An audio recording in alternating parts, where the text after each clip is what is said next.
All right, Patrick Daugherty's here, one of our favorites, Roto Pat, NBC Sports. He does a podcast with Denny Carter. I heard from Denny yesterday because he co-signed my take that we should all have children nearby during a potential crushing loss. You don't know, like you shouldn't have the kid elsewhere and then at halftime, if things aren't going your way, find the kid and plop him next to you. You should have him in the vicinity regardless, but then hold him tight because sometimes there are losses that lead you to say, well, there's more things than just football in this world. And you have to be able to say that. You're lying. There is nothing better than football, nothing bigger than football, nothing more important, but you have to be able to tell yourself that. So I heard from Denny, who's kind of king dad at this point. So I felt good about that. He is king dad, although curiously, he only has half as many children as me. And, wow. As a dad, sports, I just don't have as much time for sports. Yeah. I used to be a huge NBA fan. Can't watch that all the time now. I used to be I can't watch hockey anymore. I really only have time to watch 162 3-hour baseball games in their entirety. I have a new thing. So I not to spend too long BSing here, but I got a new cable package this week and it doesn't have hockey, doesn't have MSG, which is like, I like to watch the Rangers. And I sat there being like, do I really like watching the Rangers? Like, am I going to be worse off if I don't find MSG and the cable? And I decided, and that was my test. Like, if you were like, oh, I can't watch the Magic, I'd be like, oh, well, I'm going to keep switching things. But with the Rangers, it was like, okay, you know what? It's cheaper, so we're okay. Well, that's what you're telling yourself right now. That's what I'm telling myself. It's like a sedative. Once Super Bowl's over and it's like February 20th and I got nothing going on, and I'm like, I got to see Mika Zibanejad. Exactly. Everybody's mad at right now. Yeah, Tuesday night after the Super Bowl, like MSG is like, oh, well, not so high and mighty anymore, are you, Kevin? They're going to send me a push alert. Yeah. Somehow, inexplicably, right after, like the day after the Super Bowl, is going to be like, would you like to watch hockey for $25 a month? Say a push alert, you just have to reply yes. Yes. Yeah, you are immediately billed. Somehow MSG has my direct credit card information. They've never abused it, though.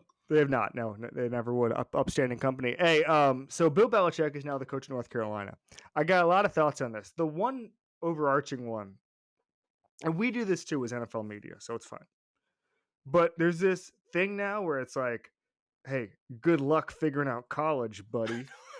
Wait till you talk to a 17-year-old, pal. Wait till you go against Hugh Freeze in recruiting. Like, there's this institutional arrogance. And by the way, we do it the other way, where we're like, hey, you're not going to be able to figure out, you're not going to be able to figure out Joe Brady's run schemes or whatever, right? But I've been surprised the amount of people who think that the greatest coach of all time is going to put either no effort or is just completely inflexible and will not be able to at least, beat Virginia Tech. Brett Pry is not like such a genius and so uniquely equipped for the college game that he's going to beat Bill Belichick over the 5 years that Bill Belichick has his contract. Like I'm going to default to Bill Belichick being able to solve some riddles here at the college game. Yeah, I mean, Bill Belichick had a bad season with Bailey Zappi once, and everyone's like, he's just too old. 87-year-old Bill Belichick just never. 97 years old, yeah. So I know he just dragged Mac Jones to the playoffs as a rookie, but yeah, he has no idea what he's doing anymore.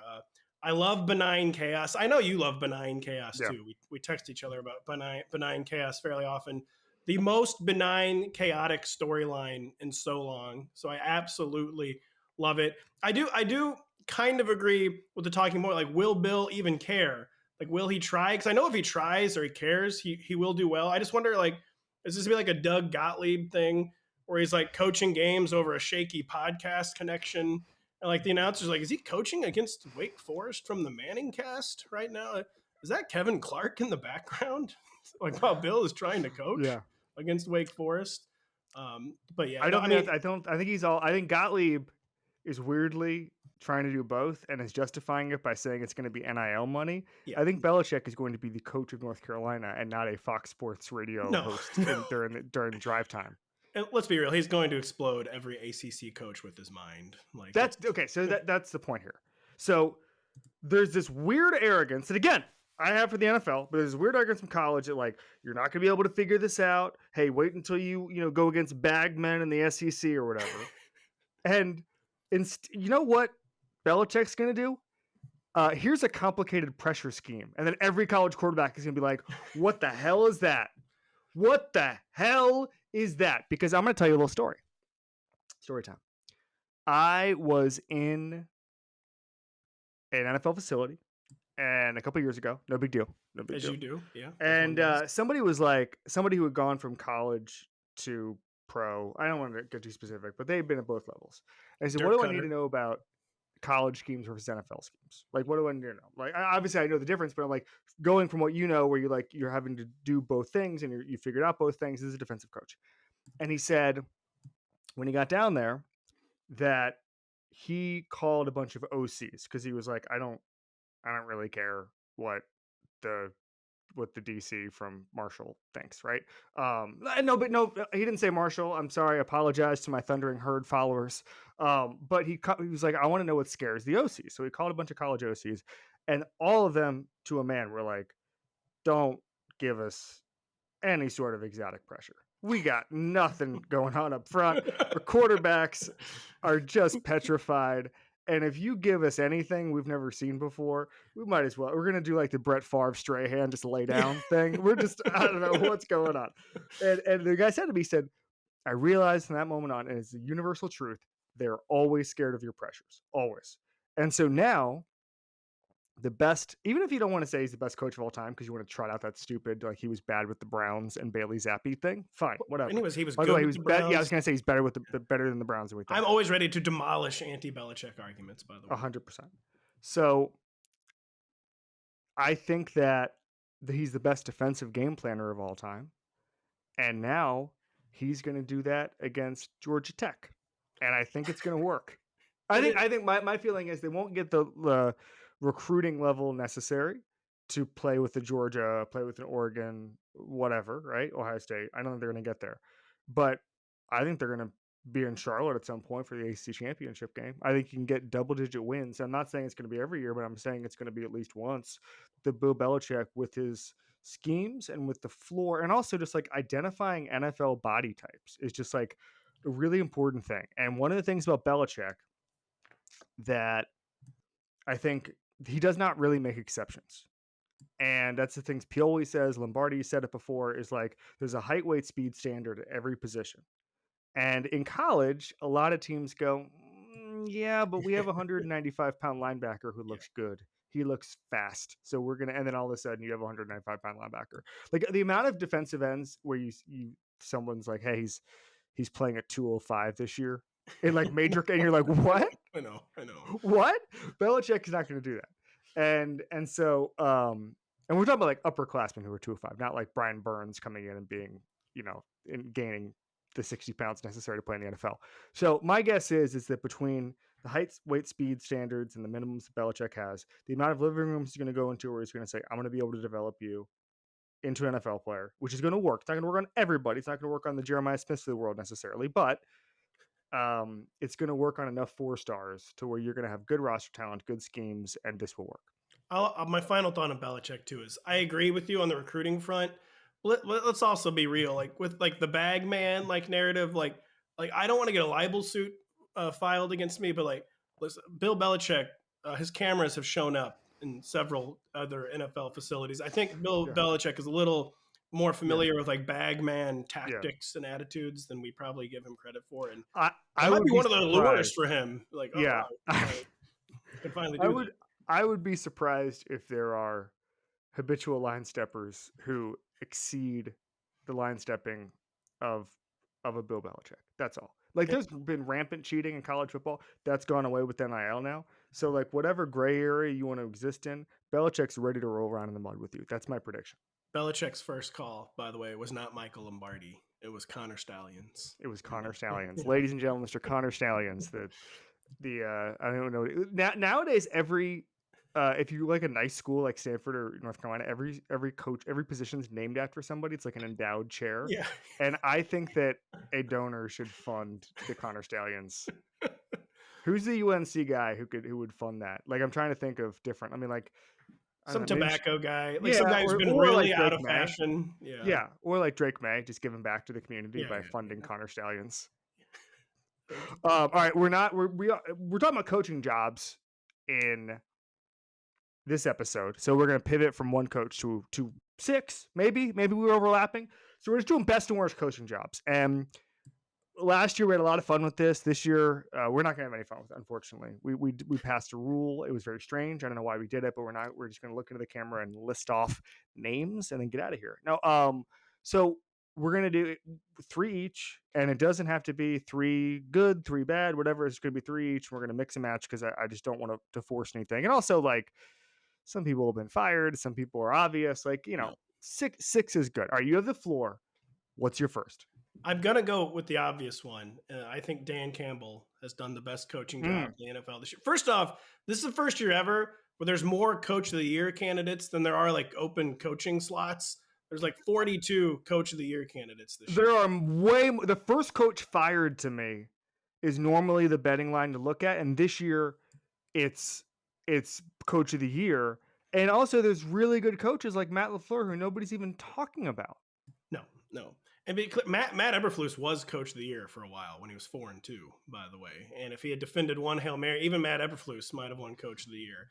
The coaches, unfortunately, every year I run into this in my article, like the coaching's just way better than it used to be. So there are a lot of coaches of the year. The floor is higher. But Dan Campbell, the European mind can't comprehend this meme. The average game calling mind, like, cannot comprehend just simply trying to win games. Yeah. Like Dan Campbell, we are like crediting like the idea of like just simply trying to win a game as revolutionary. But it really is. And like, I was trying to think of like an analogy for this or something. Like the average football coach will see like 4 inches of water over the road and will immediately hear that voice in their head. Like, I know they always say never to drive my Ford F-250 through water. Like, I just can't do it. I'm going to stay on this side of the road. Better safe than sorry. I'm going to kick this field goal. Or like Dan Campbell, sees a basketball hoop on like the other side of the gorge. And he like does like a few quick calculations in his head. He's like, I'm pretty sure I can dunk this. And like, to me, like his approach and aggression is just so much, and it always works. I mean, it fails like once a year. Yeah. And like the league is somehow just not ready for a coach simply trying to win. And he just continues to win every football game he plays now. The one thing I've been surprised by is how many people are like, well, he should change in big spots. That's called being a fraud. And that's how you end up being Brandon Staley. That's how you end up being Brandon Staley and scared of your own shadow. And I also don't understand how 4th down has become analytics coded. And I understand why, I understand why the initial conversation was happening, because there were a bunch of people from Football Outsiders saying we should go from 4th down. Belichick was consulted with math professors and high school coaches and all that stuff, 20 years ago when we first started talking about it. But now when you look at the actual execution of getting 1 yard, it's the most masculine, tough guy thing in the world. We drafted the toughest guys on earth, or we brought them in, or we signed them, or we signed a 6th guy he's the 6th toughest guy in the world. And we're going to move earth for 3.5 seconds until we get 1 yard to win the game. I don't understand how that is seen as some sort of like new age hipster coffee shop kind of thing. Dan Campbell has confidence in his guys and said Penei Sewell and Taylor Decker and this identity that we've built is going to be able to get you 7 feet. We're going to get there. And we are now living. He is like the much cooler, less tortured version of the Al Pacino in Any Given Sunday. Like, the inches we need are everywhere. And the team that's going to win is the team willing to fight and die for that inch. Dan Campbell has built a team that will fight and die for that inch. And there's a bunch of people being like, what if he punted? Wouldn't he be better if he punted and brought out the punter instead of mauling people with the identity you've built? Well, and he also remembered, like, he did die last week against the Packers, and then he immediately respawned, and you can do it again like 2 minutes later. Like, it's totally fine. It's not the end of the narrative around it is so funny. Where like during a broadcast, like Joe, like I know there was only one ever 4th down attempt before 2001. Then Bill Belichick tried it against the Colts on Sunday Night Football in 2007, and when it failed, that set the movement back 15 years, and now they're just dipping their toes in. Like, no, like this was it was very like this used to be like the ultimate football guy move. It's not a math guy move. We need to reclaim the football guy. We're reclaiming getting a yard. The conversation needs to change. It's not analytics. It's toughness. Yes. It's identity. And so, and I'll go back to, and I've probably said this in the last 4 episodes I've done, but what Campbell said to me was that the reason he used to be a very conservative coach, and then he saw what would happen when Sean Payton would go for it on 4th down, and he saw the other sideline terrified, and he would be like, I want that. I want to do that. And I think that to me is marrying the gut with the analytics, which is what everybody asks for. Everybody's always, I'm not to interrupt you, but everybody's always like, well, I'm gonna tell you what analytics doesn't say. It doesn't tell me what your team is, how your defense is feeling. Dan Campbell is doing this stuff because he knows his team, because he knows who's on the other side. He doesn't have a binder. He's not Joe Girardi. Oh gosh, come on, Joe Girardi catching a stray for absolutely no reason. And I was gonna say, not to overuse. He had a binder. He famously was a binder guy. He was not to overuse this trope, but it is the classic. Like, if you just play a football video game one time, yes, you get your opponent to 4th and 2, and in your head, even if you're not religious, you're almost literally praying, like, please God, just let Kevin punt, just make him punt, please. And out there. The second I see you're clearly not punting, I'm like, well, my life's over, and because there's no way he's not converting this. There's 2 ways that can go. If someone's coming on for the Lions, and it's either like a 172-pound punter, or it's the biggest human being in the state of Michigan. And you do not want to see the biggest human being in the state of Michigan. No. You just don't. No, you just don't. No. All right, I agree. I actually, it wasn't on my list because it seems so obvious. It's too obvious, but I had to do it, and plus I liked my analogy about dunking over it. I love that. We're gonna clip that. Miles, turn the TikTok camera on. No, that was great. I completely agree with you, and I'm a big Dan Campbell guy. I was the first, and like, not to belabor it, but the kneecaps thing kind of showed you, and everybody was like, oh, well, look at this clown saying he's going to bite kneecaps. And it's like, he's talking to the players and the fans. And like, if you talk to the media in those press conferences, like, and I'm talking about opening press conferences when he's actually addressing, obviously when someone says like, what was your thinking there when you threw it on 3rd and 8 or right. Like that's when you talk to the media. But like in those big rah things, he was just trying to get the fans and the players riled up. And again, if you tailor your message to the media at all times, you become Brandon Staley. You do. And you become a few other things that we can't get into on the show. But I'll say, too, by the way, the new marketing efficiency, what were considered the 2 most Not having Brandon Staley on staff, as the Niners are learning? The 2 most disastrous, like, introduce the coach press conferences in recent memory were Dan Campbell and Nick Sirianni. And then they're like the 2 swaggering, tough guys, who go for it and just, like, always win. And that's the new. I want someone to I want Deshaun Foster to leave UCLA, bomb another press conference, and then just immediately to become like the 3rd best coach in the NFL. This is not this is not worth getting into, but the media is pretty much always wrong at this point. It is. The sports media. We're just always, every time anything is like, oh, well, this is going to be a disaster, I'm just going to rearrange all of my accounts to put money on the opposite happening. I don't know why we're getting worse at this.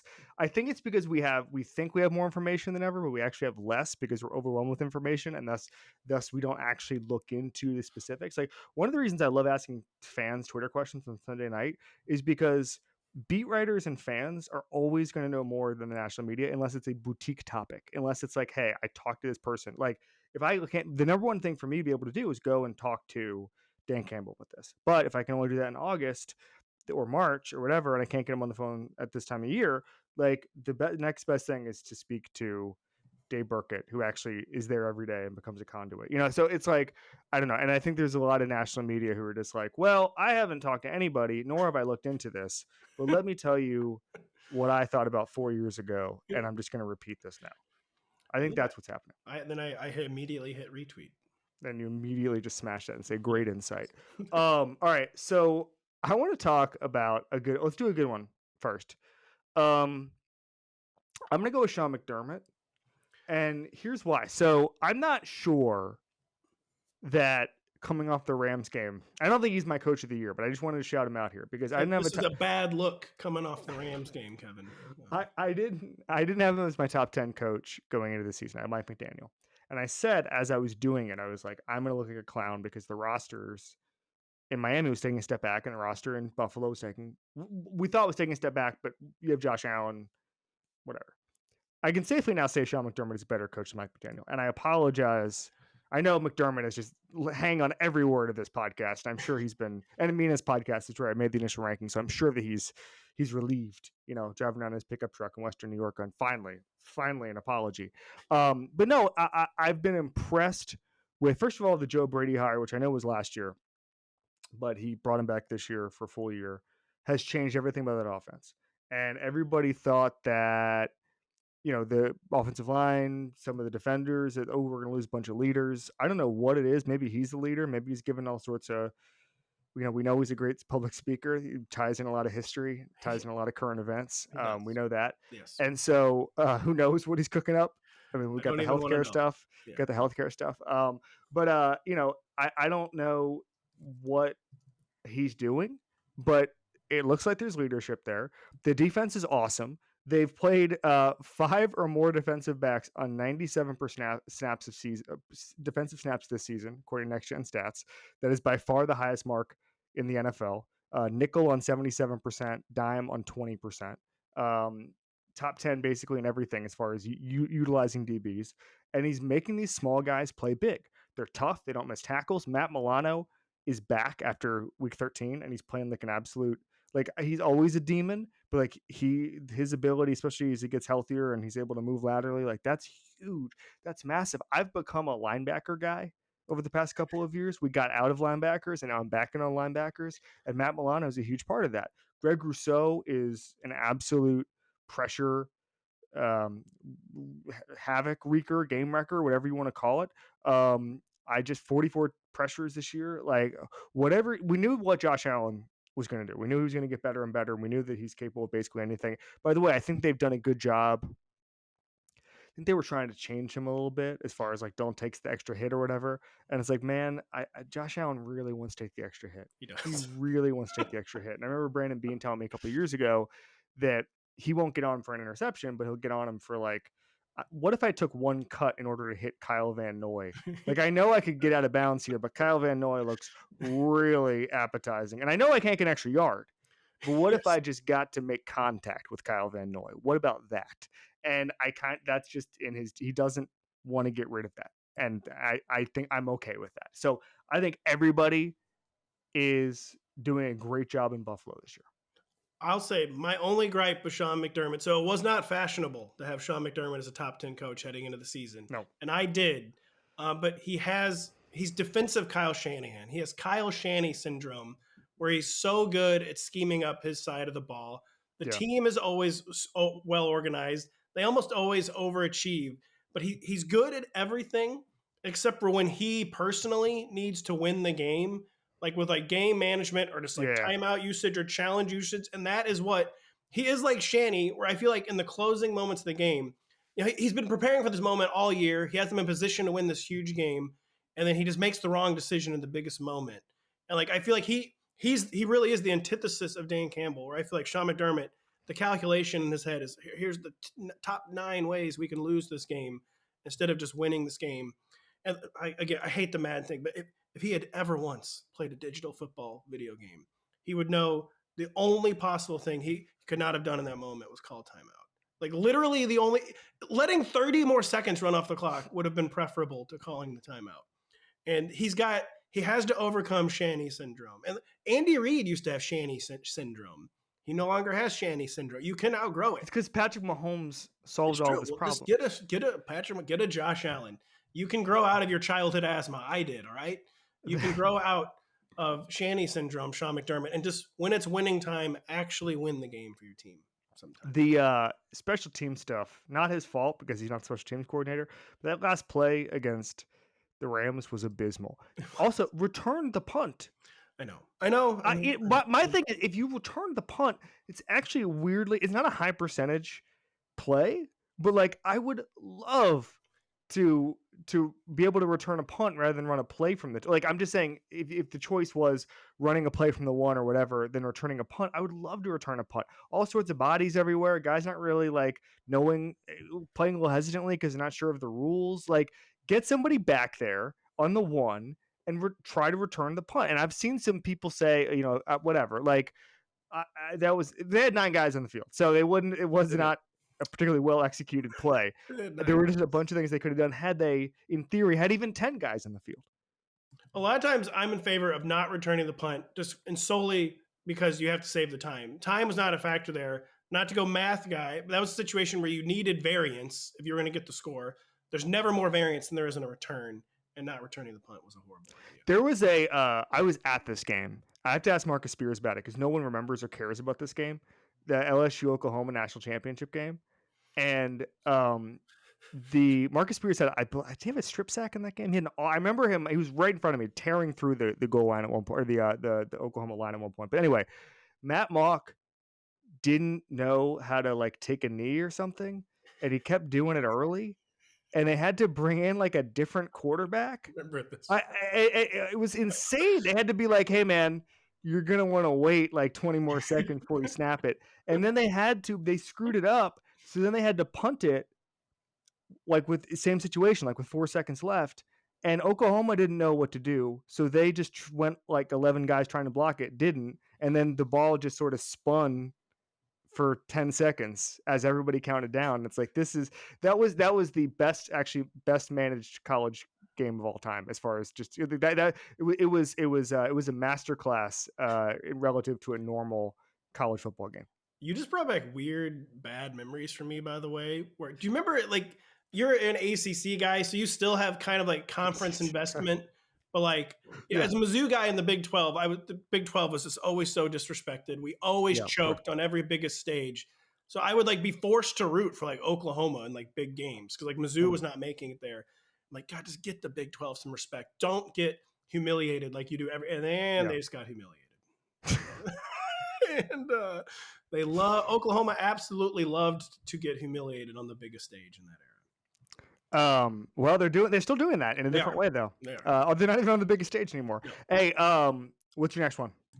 There's another one where I decided to go kind of contrarian because this guy too, everyone knows was a good coach, but he had kind of the Bill Belichick problem where everyone was like, is Sean Payton like really going to take this Broncos thing seriously? Like he really just seemed like he wanted to retire. Like his final 10 years in New Orleans, he's like, I don't know, maybe I'll get traded. Or like maybe I'll retire. And it's like, where was the year? Was there a year did he not talk to Stanford at one point? I don't, that sounds very familiar, but every year, like January 3rd, he'd text Jay Glazer, like they might trade me. Like, this is crazy. It's news to me. I'm not asking for this, but they might trade me. And it just seemed like he was a little tuned out on the Saints. And, he comes back to the Broncos. He does the Josh McDaniels move where he immediately feuds with the starting quarterback. Seemingly for no reason. He allows 70 points, and everyone's like, yeah, right, this is a joke. Like, he's not taking it. He's basically out in the Gulf of Mexico in his mind, deep sea fishing. Like, he doesn't care about this. But he allows the 70 points. He's like, you know what? He's like, screw this. I'm putting down the fishing rod. I'm actually going to try. I'm going to immediately make the defense dominant, which he did last year. That was step one.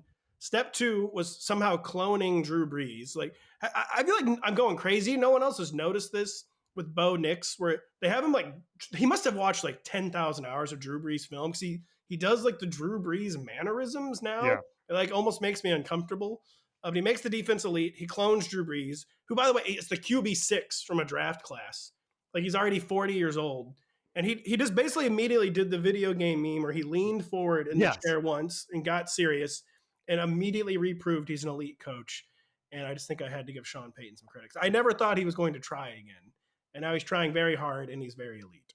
He really didn't want to be there last year. No. He really didn't want to be there. I've been hugely impressed. I also think that, especially with Bo Nix, there was a lot, speaking of the institutional arrogance, a lot of people just assuming that Bo Nix and Sean Payton were just going to be just a historic, like Nate Hackett level disaster. And it's like, Sean Payton, I mean, like, it's a little bit like the Belichick in college thing. Like, Sean Payton, at his most disconnected, still knows a lot more ball than Matt Eberflus. Sean Payton's worst ever coaching was going 7-9 3 times. And like that was like the bottoming out for Sean Payton. Yes. Like Sean Payton working from home 4 days a week. And I'm not saying he is, but if that were the parameters, if Sean Payton were like, I'm working 4 days a week, I'm working from home, I'm going to fly in on Friday nights and then coach the games on the sidelines, is the 16th best coach in the NFL. That's what he was doing until they allowed 70 points, and they had still won like 2 of their first 5 games, to your point. So he was still like almost a 500 coach, even working from home on like a shaky Zoom connection. Sean Payton. So let's put him in Jacksonville. Okay, so we're going to put him in St. Simon's Island. So that's not commutable. Exactly. In Georgia, it's not commutable. Yeah. For daily, you can come in occasionally. So we'll come in on the weekends, get a nice little condo in St. Augustine, and we put him there. He has a texting relationship with Trevor Lawrence. And he's able to run Zooms. That is an upgrade over Doug Pederson. It's an upgrade. A texting relationship with Trevor Lawrence is definitely a better relationship than Urban Meyer had. Hey, would you rather have Bill Belichick coaching your NFL team or Urban Meyer coaching your college team right now? Belichick for sure. This is one of my hobby horses. All my Zoomer friends, so every text thread I'm in with anyone who's younger than me, they can't stop LOLing. They can't stop ROFLing. They can't stop LMAOing at the Bill Belichick hire. What a disaster it's going to be. I got made fun of all year for saying, if I were an NFL team, I would have simply recycled the greatest coach in league history. Yes. That's just me. And I would have no offense to Raheem Morris, I would have maybe not hired Raheem Morris over Bill Belichick. I would not have. So I want to assume. So I don't want to break any sort of omerta here or whatever, right? But sometimes you'll be hanging around, especially owners meetings or something, and a GM and a coach, you'll be talking to them and well, yeah, we knew we were going to get paired up in September of last year. Yeah. And always be like, what? You're yeah, before the season we talked and we're going to do this or whatever. And I don't mean, let me rephrase this. It's not like someone's hey, you're going to be joining us in January. It's more like GMs and coaches are packaged well in advance, whether that's an agent thing or whatever. And then what I do think happens is that over the course of the year, I think they know who's a year away from getting fired. And then that stuff is communicated really much earlier than we think, right? So my guess is that someone, I don't know, but if you're Bill Belichick's agent, probably were in contact with the Eagles and the Cowboys and the Giants, right? Let's just hypothetically say that, okay? And my guess is you don't take UNC unless all 3 of those teams were we're either keeping our guy or we're going a different direction, right? Eagles, I completely understand. Nick Sirianni has saved his job. That's inarguable. Great job by you, Nick Sirianni. Cowboys, who knows? That was always a Sean Payton thing. Everybody, because the big trade was always Sean Payton to the Cowboys. Yes. Everyone, people being yeah, Sean Payton is going to sit and watch film with Jerry Jones on Mondays. We're going to do that. That's going to happen. He's going to be. Remember, he was there. He knows how it operates. Yes. And every time he's in New Orleans, the ownership doesn't even know where the facility is. Every time he was thinking if only Jerry Jones were telling me what to do with Sean Lee right now. So if Belichick doesn't want Dallas or they don't want him, that's fine. There's a status there, a standard there. But if you're the Giants, don't get it. How do you not communicate? Hey, Bill, and that's what initially I thought that's what the leak to UNC was. Is hey, sit tight. I know. I thought the exact same thing. That it was sit tight, man. A McCaskey or a Mara is going to be hey, man. Just check with us before taking that UNC job. And they didn't. Nobody did it. No one did. So either they're retaining Brian Daboll or they're going to hire. Who are the Giants going to hire? It's going to be the most uninspiring thing you've ever seen in your life. They're going to fail to hire Ben Johnson. I know that. Oh, yeah. Ben doesn't even take their call. Yeah, exactly. He does not take their call. They have every egg in the Ben Johnson. They didn't hire Bill Belichick because in their mind, they're hiring Ben Johnson. And yeah, he doesn't even take the call. He doesn't know that they've renovated LaGuardia, so he doesn't even want to fly there. Well, you would always see the thing about those jobs is they're all Jersey based. That's right. Yeah. So you flying in Newark? No offense to Jersey. Or I know that listen, I'm not naive. I know he's flying into actually a private airport or Teterboro, probably. One of those pseudo public airports. I've never flown private into any place, so I wouldn't know what the Jersey one is. All right. I'm gonna do my second. I gotta hurry up here. Kevin O'Connell. Yeah. Yes. Sam Darnold. So we conflate oftentimes. Like, oh, you got Sam Darnold. Just do what he does well. Just coddle him. Give him easy answers, and they are.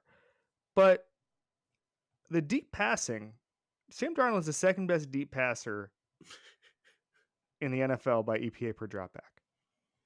And when he throws deep, it's something like 20 yards per attempt or something. Like, they're really empowering him. It's almost like it's like the passing version of the Dan Campbell thing. It's like, hey, Sam, we know you can do this. Just do it, buddy. Just do it.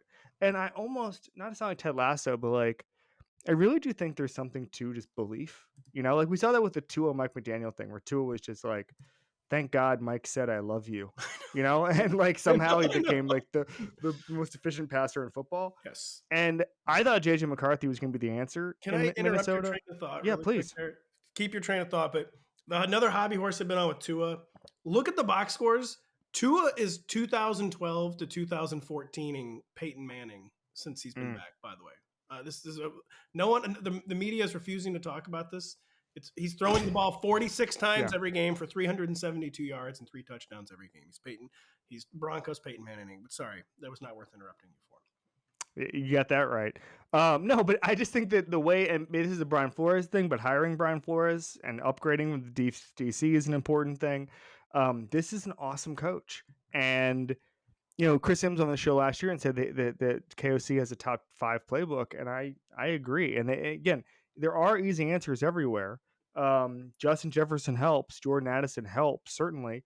But this is a scheme that knows who it has, and I think that I kind of think Kevin O'Connell at some point. I don't think it's gonna be this year. I think they could probably make a Super Bowl pretty soon. He is, and to everything you just said, like empowering the player, like letting him do what he does best. That includes, honestly, even accepting his faults. Or his fault is he takes too many sacks. But instead of like making like a coach like Brian Flores, then would have just like it is ironic. He's in Minnesota right now.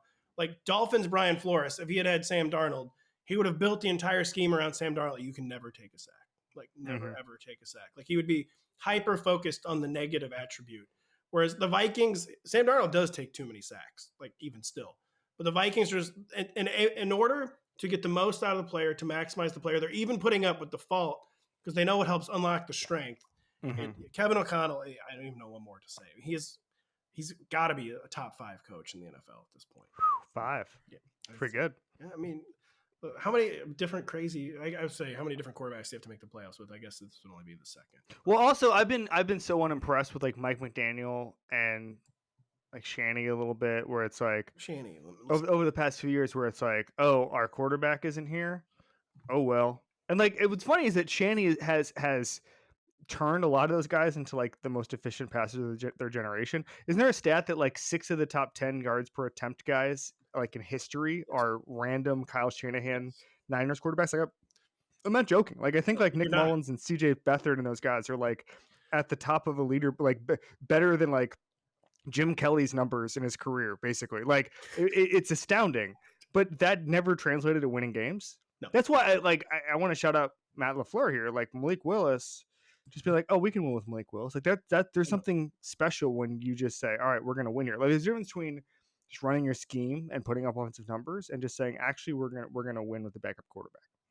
To your point, I did not put Kyle Shanahan in my worst list, even though I almost wanted to as a stunt, because it is just driving me crazy this year. Shanny gets down 3-0. The other team kicks a field goal on its opening drive.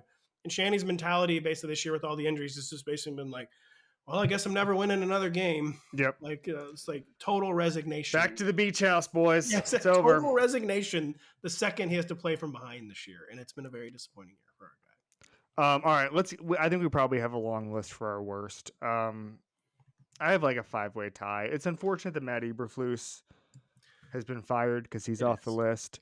What I'll say is that to have a historically bad, so I had said, and I agree. I agree with myself. It's like have you seen Elon Musk when he'll like someone will tweet an Elon Musk quote, and he'll quote tweet and be like, "I totally agree." Yes. That's right. And I'll just be like, okay. So I'm doing that. Like, I completely agree with my take from a couple weeks ago, where I was like, whoever the next Bears coach is, it's just going to be the same thing. It's going to be the same results. But I had some people in my mentions, Bears fans, who were like, well, if you look at the one-score games, it's historically bad. And I do think there's something to that. Like, I do think he was just like cataclysmically bad at managing the end of games, but I don't think the arc of the tenure next will be any different. But I do think they'll win like 1.5 more games a year because Matt Eberflus didn't know what timeouts were, or that you could take them late in games, stuff like that. Matt Eberflus like changed the game basically. He changed the bad coaching game forever, and he changed the literal games he was coaching like against his team. I've never seen anything like it. He looked like in the last 5 minutes, I'd say, of every game, he looked like he was waiting for the coach to come back. He's waiting for the boss to come back in the boardroom. He's not back. What are we gonna do? What? Looking at his watch and like, do we call timeout? Yeah, he said. God, he said, okay. I mean, I guess, should we call timeout? No, I don't know if he'd like if we call timeout. So anyway, he ran that team for 3 years like that. Yeah, he looked like a professor. He looked like an academic at a book signing. The guy like challenge, like the entire central thesis of his book gets dismantled by the first audience question.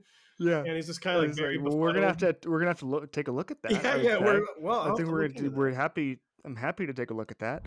Why should you bet with Caesars Sportsbook? 2 words: Caesars Rewards. Every bet brings you closer to the types of benefits only Caesars can offer. Hotel stays, VIP experiences, sports and concert tickets, and more. It's not just an app, it's an empire. All right, who are your worst coaches or worst coach? Well, I just went with one. And again, like Dan Campbell, I had to go obvious. Like Doug Pederson, man. Like, yeah. What happened to the Nick Foles guy is what I want to know with Doug Pederson. And the theory I'm developing on Doug Pederson, where he's a little bit like Arthur Smith, where he only feels alive if he's making it difficult on himself, if he has like one hand tied behind his back, because they gave him the highest paid player in the league. They gave him a guy on defense literally named Josh Allen, and he cannot win a game. Yes, he did change his name. Sorry. He just can't win a game. And like, I just feel like you saw like into Philadelphia, like Jalen Hurts was getting kind of good, like making it too easy. Like, let's put in a Nate Sudfeld, like make it harder. Like Doug Pederson seems like he needs it to be difficult to like actually like bear down and coach well. And just, I think the real problem with Doug Pederson, he had 2 or 3 like really good innovations when he became the Eagles coach, or maybe their innovations handed down by the Eagles front office. Sure. The league adjusted to those ideas, and he's like, all right, anyone else got any ideas? And they didn't. And now he's horrible. It was a lot of RPO stuff, and it was also like simplified stuff. So I think, and I've done a lot of reporting on this, like they basically used the bye in the playoffs to install a new offense. Like they practiced with pads, which nobody does at that point of year. Basically said, like, take the 10 best plays you run, Nick Foles, and we're going to get this going.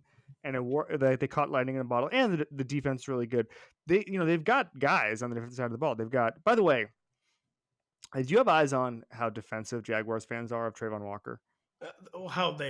When you had me at Jaguars fans and defensive, no offense to Jaguars fans, but yeah. So Sam Monson, our buddy Sam Monson, he's my buddy. I don't know if he's your buddy, but he tweeted Aiden Hutchinson broke his leg on August 7th, and he still has 4 more pressures than Walker. And Jaguars fans were just like, excuse me. He's about to have his back-to-back double-digit sack seasons or whatever. And I'm just like, well, you can. I think some comparisons are unfair. It's not unfair when you passed on a consensus number 1 guy because you're obsessed with length and athleticism, and he is universally considered to be worse. No one's calling Walker bad. They're calling him worse. No, yeah. And that's true. So we can't, just because a guy has shown that he's going to be a good NFL player doesn't mean you drafted correctly. And I understand he's good in the run game and all that stuff. Aiden Hutchinson, one of the best players in football. Like, his pressure numbers are like historically good. So we're going to be okay, all admitting Aiden Hutchinson was the best player in that draft. to me, not to make this too complicated, that's called the Tyler Algier fallacy, where the Falcons were so hung up on the fact that Tyler Algier was good that they're like, it doesn't matter if Bijan Robinson is great and better. We have to keep Tyler Algier involved. I'm like, no, like, sorry. It's sad that Tyler Algier is good, but you now have a better player than Tyler Algier. And it's the same kind of logic you were to speak. I'm unfortunately going to bring up the Rob Hennigan magic. One thing that Rob Hennigan was really good at was finding NBA players for like very little value. So he would always win trades because he'd get like Evan Fournier, right? Or like some of his picks were like, Mo Harkless, who was drafted in the back half of the first round. He could play, and you'd always, or like he traded for Tobias Harris for nothing. And I was like, hey, obviously Rob Hennigan has a great eye. But then it's like, well, actually, what we have now is 8 guys who can play, but nobody who's very good. We're able to find NBA players who belong in the league, but we've got 9 of them, and that's all. And no one is better than that. That's it. We've just got roster guys. That's a classic 12 games a year. That's a classic fantasy sports mistake too, where some people get so hyper focused on finding value. Like they're more excited about drafting the values than just drafting the actual good players. So hey, I have a question. So Pearson was on mine. What is Antonio Pierce cooking? Because I saw a quote today from Mark Davis that they're going to evaluate Telesco and Antonio Pierce separately. I don't even know what the alternative would be. It's just making them stand trial together. And it seems like Raiders fans hate their coach. The Raiders have allowed the 4th highest pressure rate in the NFL. They haven't had... I got to be honest with you. So I do a radio show on Sundays, and some of it's during the games.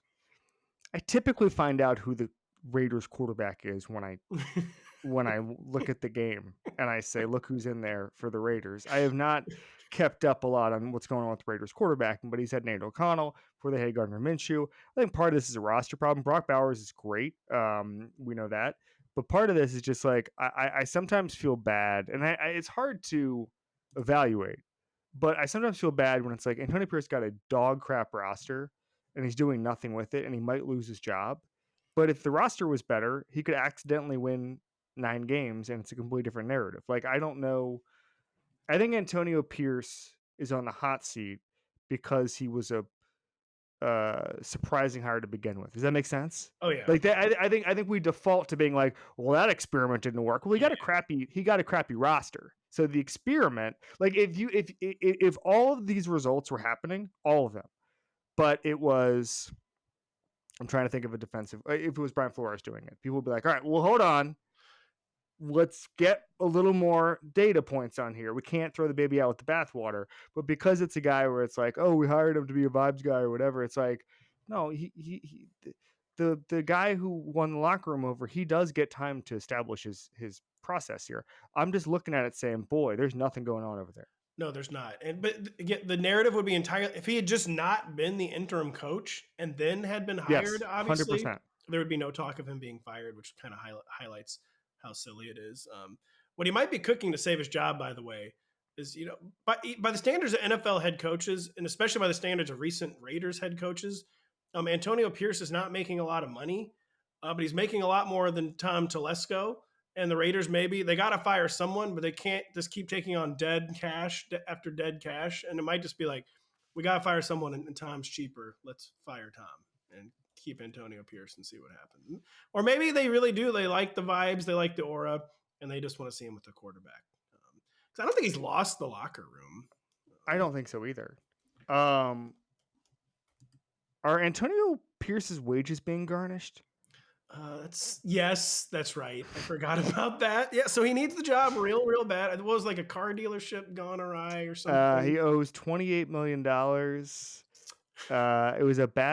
It was one bad investment. Was it a Nissan dealership? It was a dealership, I believe. Yeah. It was a dealership. Yeah.